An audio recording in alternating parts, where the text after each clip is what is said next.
הפודקאסט בחסות דאטה מדיה, המלווה ומייעצת לחברות בארץ ובחול בנושא אימייל מרקטינג, אווירות אימיילים ובחירה והטמעה של מערכות דיוור.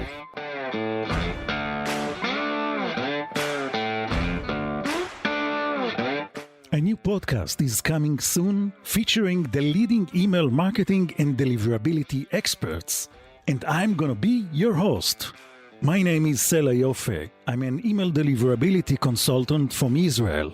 I work with global email senders, startups, and email service providers to improve their email deliverability and strategy. Join us in this podcast where top professionals in email marketing and deliverability share their tips and advice. Here is a snippet. Chad S. White, Head of Research at Oracle Marketing Consulting and the author of the 4th edition of the book Email Marketing Rules. The fifth age, which is what we're in now, is that folks, primarily Apple, but not entirely just Apple, is making it harder for senders to see engagement. So it makes it a lot harder for senders to comply with the existing rules, which, as near as I can tell, have not changed at all because of Apple. Gmail has not changed their spam filtering algorithms. They have not stepped away from using engagement.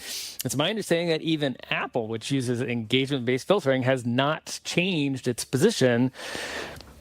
Engagement is still really critical to getting inbox placement at Apple. So the only thing that's changed is that it's way harder for senders to understand the engagement of their subscribers and do the right thing.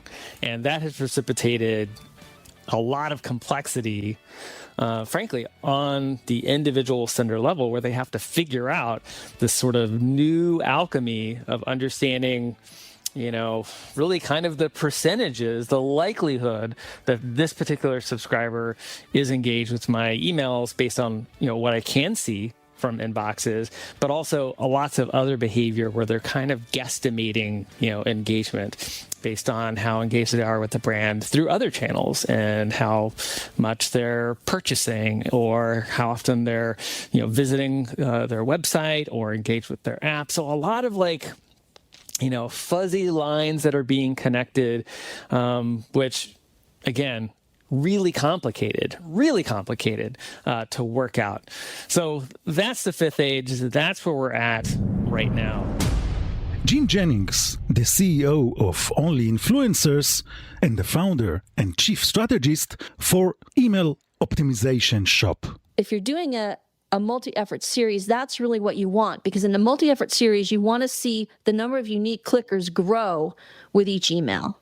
That also gives you a good idea if you still, let's say you're doing a 3-effort series, and let's say you still see significant growth in new clickers on that last email, that suggests you should be doing another effort, because there's the potential for even more. So that's why click reach is really important. And I think it's a shame not many ESPs will give you that right out of the box. And in fact, it's a little bit daunting to try to calculate if you're working with really big lists, which a lot of my clients are. You need to get a data analytics person involved, because you've got to dedupe the unique clickers for each one. But it can be really useful to see what's going on. The other thing we find is sometimes there's an effort in the middle where we really don't get any new clickers at all. So for that one, you look at that and go, wow, so maybe we should move it, maybe we should get rid of it, maybe we should change it. So it gives you a lot more insight into what's happening with that series, and it gives you a lot more avenues to consider for hypotheses to do A/B split testing to boost performance. Della Quist, the co-founder and advisor of Alchemy Works, the largest email marketing agency. When an email arrives in the inbox, in order of preference, the from address is the number one. Okay? With or without brand in the subject line or whatever it is, just knowing who it's from is a brand impression. So if it's from Dell, for example, Dell computers, you'll see it's Dell on there. Okay? And if it's from Gap or Whole Foods, you'll see it there. If it's from seller, I will see your name in there all the time, and it'll be there all the time.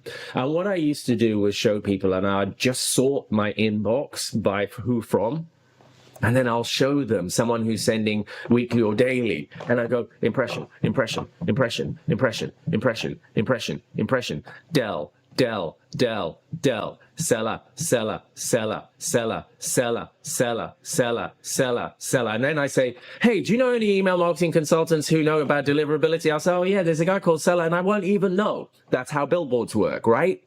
That's how TV commercials work. They're so clever. Everyone knows this, so that even the sound, the music from a commercial will trigger you, and you don't have to be in the room to know it's this bank or that insurance company or something else. That's how powerful an impression is. Now add to it the fact that I subscribe to you, because I don't work with people who just randomly email people. So one, I've subscribed, I'm on your list, okay? And two, you're just reminding me you're alive, okay? And repetition, it's so powerful. And that's why, they have billboards. That's why, and you can make them funnier or not so funny or whatever it is. And you can have a call to action or not have a call to action. But the point is, just that little thing tells you Dell or Gap or something else. Now let's add the subject line, the actual content of the subject line. I'm not even going to talk about pre-header or anything like that. People who talk about pre-headers just want to complicate something simple, and I don't mean that badly. You have to be really good at the first before you get to the second. It's the same when I said about design. You need to fix the top of the funnel before you get to the bottom of the funnel. So that's kind of what it is. Al Iverson, email deliverability expert and blogger at spamresource.com. Yeah, there has been a very complex evolution of spam filters going back that whole almost 25 years, where people were just trying to individually block senders and their server IP addresses and individual words and phrases. Now you go through the evolution of coordinated shared spam filters like Spamhaus and the Maps, that mail abuse prevention system being one of the first ones. And it sort of evolved into ISPs, the mailbox providers and internet service providers, becoming the gatekeepers to decide what mail is allowed to go through. There's still some public coordinated efforts. You see third parties like Proofpoint and others who help with that. But now it's really, you have your Gmail, you have your Microsoft, you have your Yahoo. In the US anyway, those are the top three. And those are really the ones that govern, each of them has their own type of filtering. But if there's any sort of standardization today, it might be that engagement filtering, like you touched on, is sort of the best practice of where we're at today. Like spam filters, if you had to distill it down to say, what is the one thing that spam filters are most based on today, it is probably accurate to say engagement. So higher engagement mail that people interact with more often, is more likely to go to the inbox than the spam. Jay Schwedelson, the founder of SubjectLine.com, the leading free subject line rating tools, ranked in the top 1% of all websites worldwide. I'll get super granular in some weird places. I'll give you an example of like how little you have to think, how minute you can get to have an impact. If you start your subject line with the word exclusive, okay, instantly you will get a lift of about 15%. Exclusive : whatever. Invitation is one of the secret sauce words of email marketing. And marketers get confused. They think in order to invite somebody to something, you need to be having an event. So you can invite anybody to anything. I'm inviting you to this sale. Okay. I'm inviting you to see our latest fashions. I'm inviting you to check out our most recent content. When you see the word invitation or invited to start the subject line, invited : whatever, your invitation : whatever. Again, it's all in the subconscious. It's not like anybody's going to get that email, see that subject line, like, oh, this is all great. I'm invited to open up the email. Nobody does that. But we see it. We don't know why we care, but we feel better about it that we're invited to something, and we read the rest. And that is the game. And it is a game. It is a game. How am I getting my email open? And then once you get your email open, there's 75 other things to consider. Jacob Olexa, the founder and CEO of MailKit and Omnivery. deliverability is all about reputation. And it's not only about the brand reputation, the sender's reputation and the content, but it's also very much about the reputation of the IP space, the reputation of the ESP, and that reputation of the ESP translates into how can the ESP help the customer when they have issues, right? So if you're on a less reputable space, let's say Amazon, where anyone can go set up their account and start sending, obviously your deliverability will be impacted by others on that network. And your path to resolve those deliverability issues will be complicated by the fact that you're within a certain IP space and certain network with certain reputation. And our customers don't have to deal with that because they know that we vet every customer, that we do check the content of the campaigns they're about to send, that we keep a very, very short leash on them in terms of the content, and that we have our own IP space, that we have our own autonomous system. So our network is our network. It's not part of someone else's network. Chris Marriott, president and founder of Email Connect. Yeah, this is one of those arcane debates that we like to have in the email marketing industry, as you know. What we're talking about here is MTAs, which stands for Mail Transfer Agent. And as you said, those are the things that literally deploy the email. The historic model of an ESP has been that they bought MTAs from so SparkPost was owned by Message Systems, and Message Systems was a company that sold ESPs the hardware, the MTAs, so that they could attach it to their platforms and send mails. So for years that was the model, and then SendGrid and SparkPost came out as distinct offerings. And IT guys loved them because they were very simple to set up, transactional emails, triggered emails off of platforms and infrastructure. So IT guys loved them. Marketing people hated them because they were not designed to do promotional campaigns. They were not designed to set them up.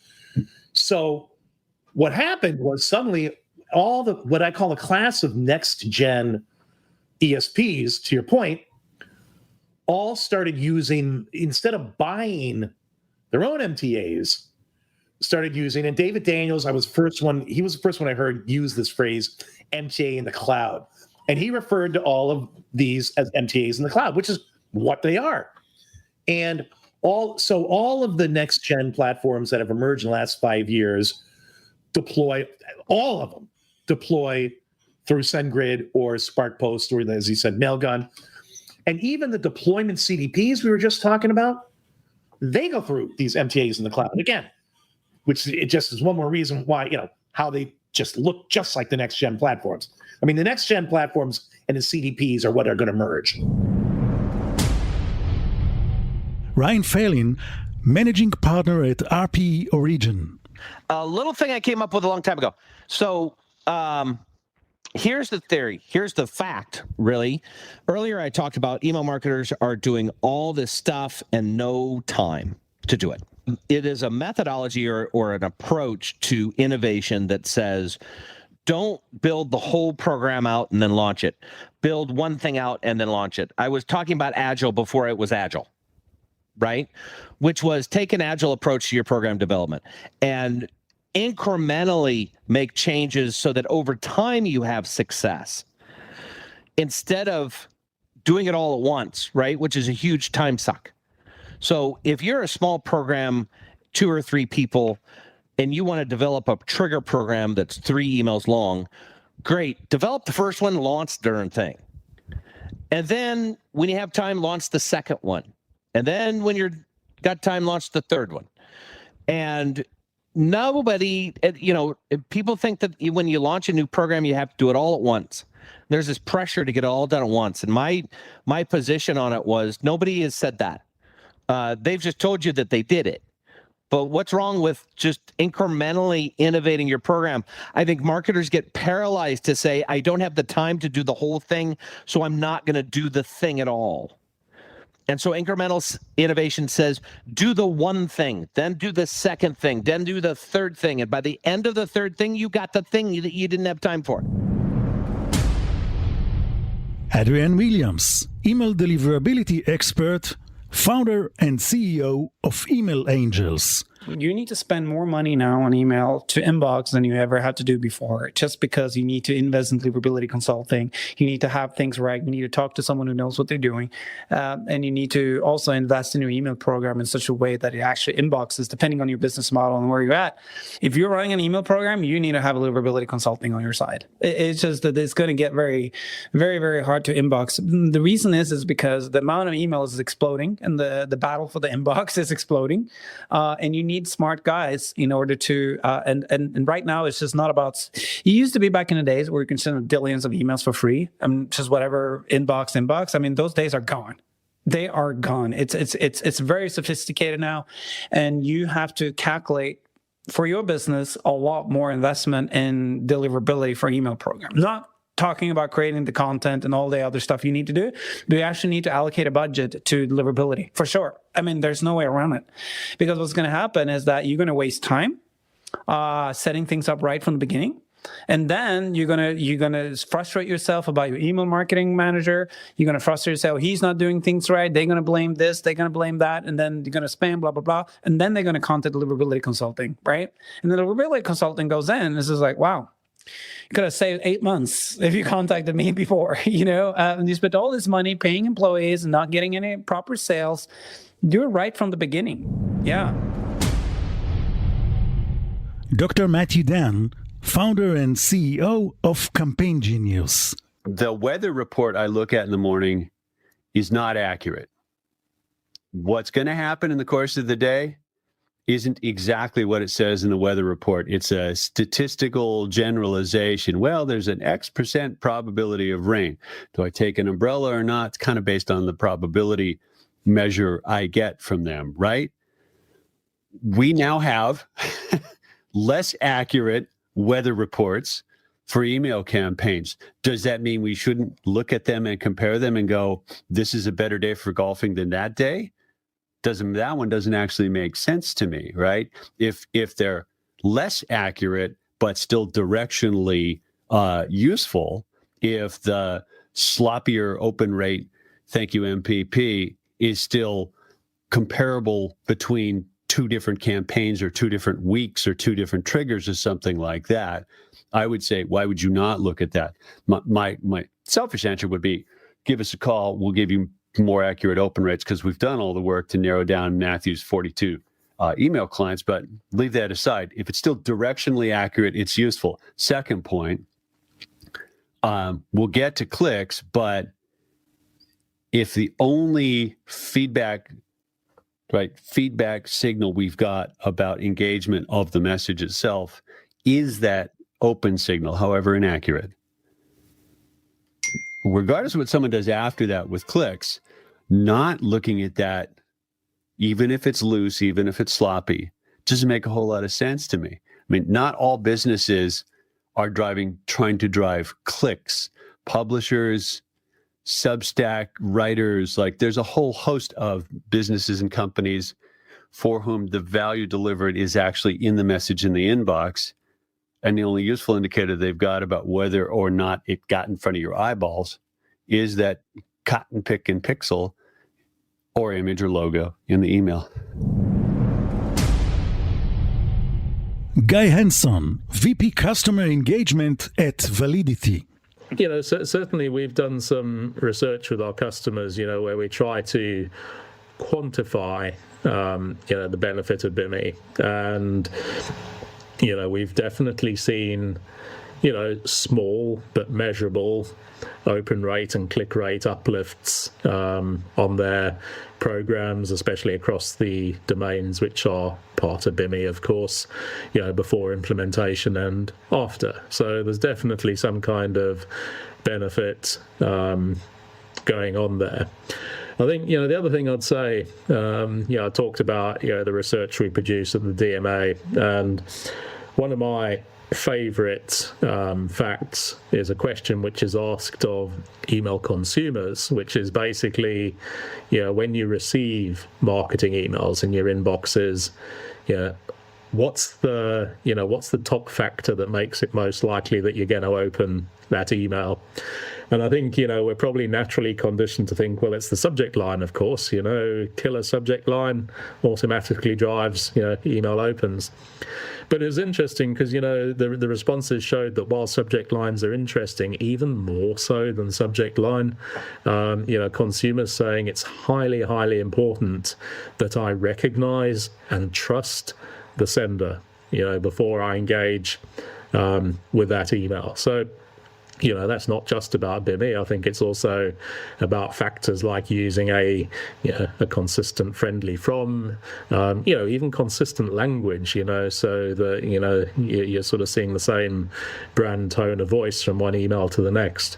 But, certainly, the use of authorized logos is going to play an important role in terms of driving that, recognition and trust, which consumers are saying, even more than a subject line, is the most important driver of them opening an email. Dmitry Kudrenko, founder at Stripo. Yeah, we are joking about this for again years and years. But it became sad. And I think the responsibility should not be on the people, on the marketer, on the young marketer, because of people don't, in a school, they don't think if you would ask him whom you want to be, nobody asks email marketer. They could say doctors, or they could be engineers, I don't know, not email marketers. And the career of, it's not very many people stay in email marketing for years and years. So we cannot educate everybody in school. The tools should help here. So you don't need to know a lot about accessibility, but the tool should allow you create only accessible email.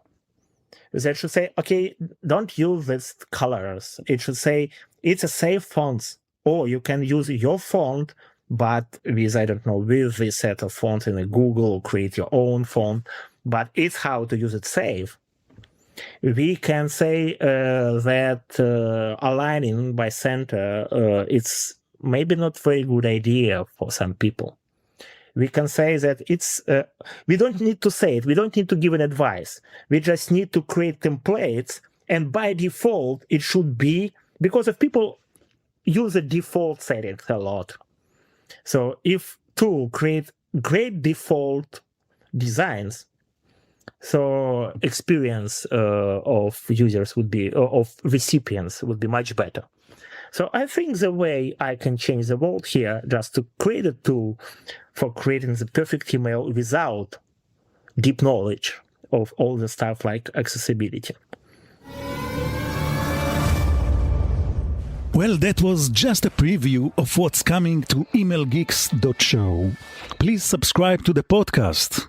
Go to emailgeeks.show website, find your favorite app, and press the subscribe button, or follow, or search for emailgeeks.show on your favorite podcasting app on your phone.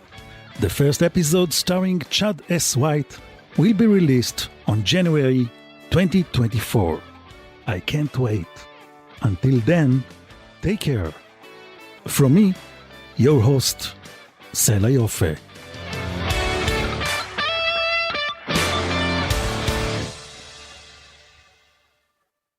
הפודקאסט בחסות דאטה מדיה, המלווה ומייעצת לחברות בארץ ובחול בפעילות אימייל מרקטינג אפקטיבית ואווירות אימיילים. אימייל דליברביליטי.